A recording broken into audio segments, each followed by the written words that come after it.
Islamabad high court ने IG Islamabad को 25,000 रुपये जुर्माना कर दिया है। ये शीरी मजारी जो तहरीक इंसाफ की साबिक रहनुमा थी, उनका केस था। ईसीएल में उनका नाम डाला गया था और ईसीएल से नाम निकलवाने की दरख्वास्त इस्लामाबाद हाई कोर्ट में दायर की गई थी और इस्लामाबाद हाई कोर्ट ने जवाब तलब किया था आईजी इस्लामाबाद से और बार बार जवाब जमा ना करवाने पर, क्योंकि इससे पहले भी काफ़ी ज़्यादा समातें हो चुकी थी और वज़ीर दाखिला और आईजी इस्लामाबाद से जवाब तलब किया गया था, लेकिन जवाब जमा ना कराने के ऊपर ये जुर्माना किया गया है। इसके अलावा ईमान मजारी, जिसको इदारों के खिलाफ बयान देने के ऊपर गिरफ्तार किया गया था और फिर उसके बाद उनकी रिहाई हुई तो फिर उनको एक और मुकदमे में गिरफ्तार कर लिया गया था। उसके हवाले से एक दरख्वास्त दायर की गई थी, उसकी समाअत हुई है और इस्लामाबाद हाई कोर्ट ने ईमान मजारी को इस्लामाबाद की हदूद से बाहर ले जाने में और किसी भी मुकदमे में गिरफ्तार करने से पीर तक रोक दिया है और इसके ऊपर भी नोटिस जारी करके जवाब तलब कर लिया है। इसके अलावा इमरान खान का जो केस था इस्लामाबाद हाई कोर्ट में, जिसमें से इमरान खान की अटक जेल में जो समाअत हुई थी, ऑफिशियल सीक्रेट एक्ट के खसूसी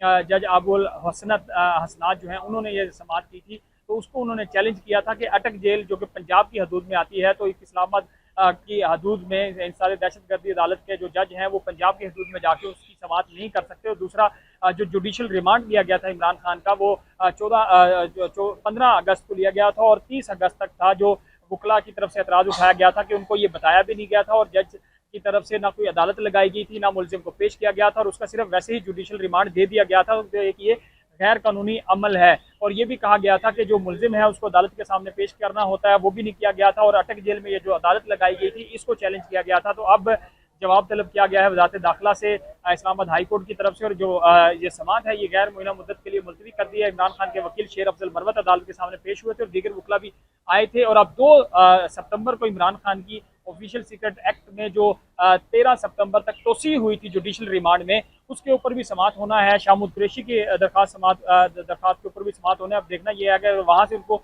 जमानत मिल जाती है साइफर केस में ऑफिशियल सीक्रेट एक्ट की अदालत से, तो फिर उनको मजीद कितने मुकदमात का सामना करना पड़ेगा।